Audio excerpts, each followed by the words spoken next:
North Dakotans were along for the ride in 1947's Summer of the Flying Saucer. The term flying saucer was born 75 years ago this summer after numerous sightings all over the country. North Dakotans called in reports too, while others here decided to have a little fun with the whole ordeal.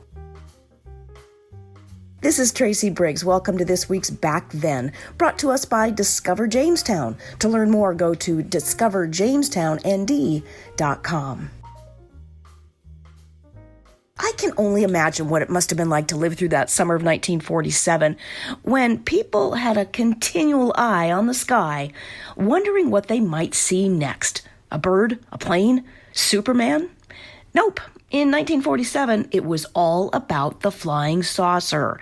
This past month marked the 75th anniversary of the Roswell incident, when rancher William Brazel found the wreckage of an unidentified flying object on a ranch north of Roswell, New Mexico.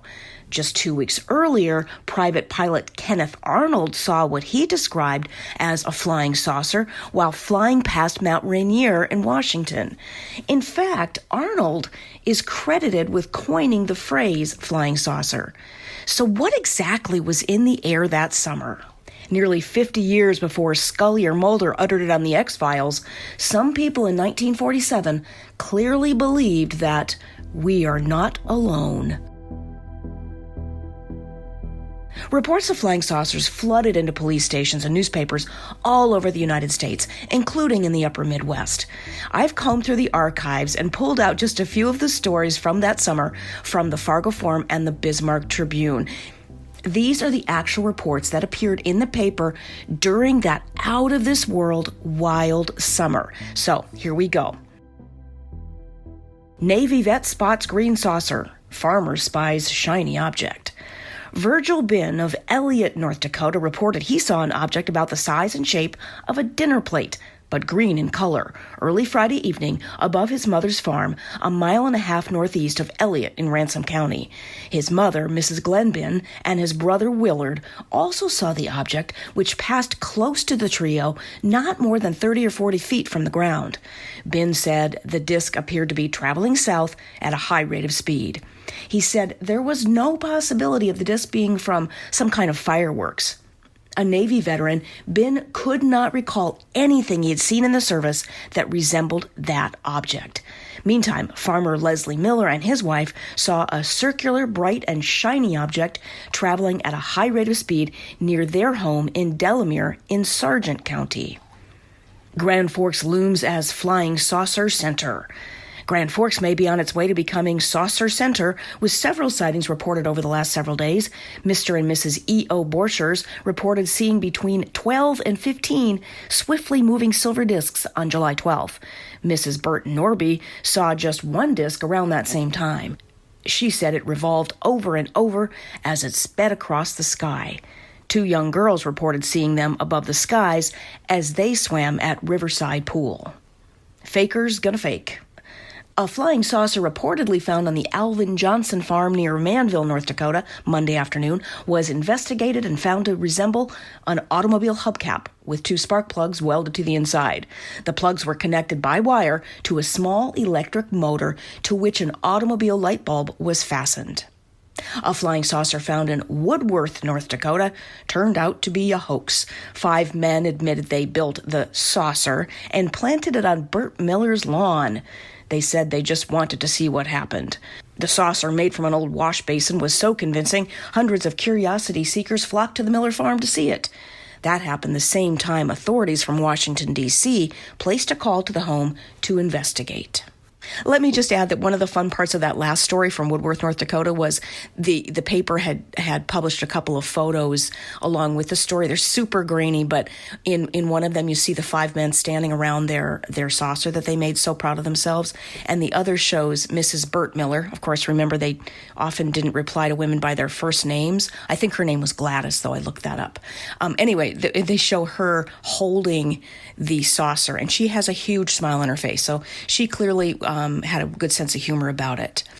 All right, the next round of stories.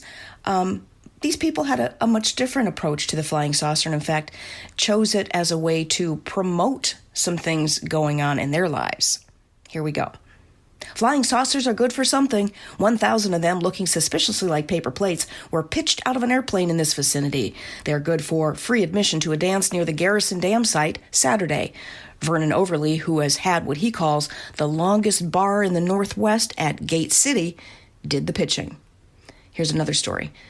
Flying saucers, in quotation marks, were dropped over the towns of Fessenden and Rugby this week to publicize concerts by the Nordic Chorus of Bismarck. So I guess if you can't beat them or see them, you might as well make your own flying saucers, right? By the end of the summer, flying saucer reports started to fade, but certainly not at the speed of light. While 1947 proved to be the height of flying saucer mania, reports of what, by 1953, we would start to call UFOs or unidentified flying objects still kept pouring in. It's estimated that there were at least 6,500 reported sightings in the U.S. from 1947 to 1960. And that, of course, it doesn't include the people that thought they saw something and then just didn't bother to report it. You might remember a story we did a couple of years ago about a sighting by a military pilot in 1948. He saw an unidentified flying object, and chances are it flew right over an NDSU football game. So go to inform.com if you want to see that story. It was pretty wild, and actually a pretty credible sighting since he was a military pilot from World War II. So what do we know now that we didn't know in 1947? So let's start with Roswell. At first, authorities there appeared to be confirming that what they found there, what they found in that crash, was extraterrestrial. On July 8th, the local newspaper there reported that the 509th Bombardment Group at Roswell Army Airfield announced it had indeed come into possession of what they called a flying saucer. The story made headlines around the world, but less than 24 hours later, the Army said the debris was actually a high-altitude weather balloon. End of story? Well, for some, but others never bought it, and they got satisfaction in 1978 when an aging intelligence officer who worked on the Roswell case said the wreckage was, quote, not of this world, end quote, and he had been ordered to keep quiet.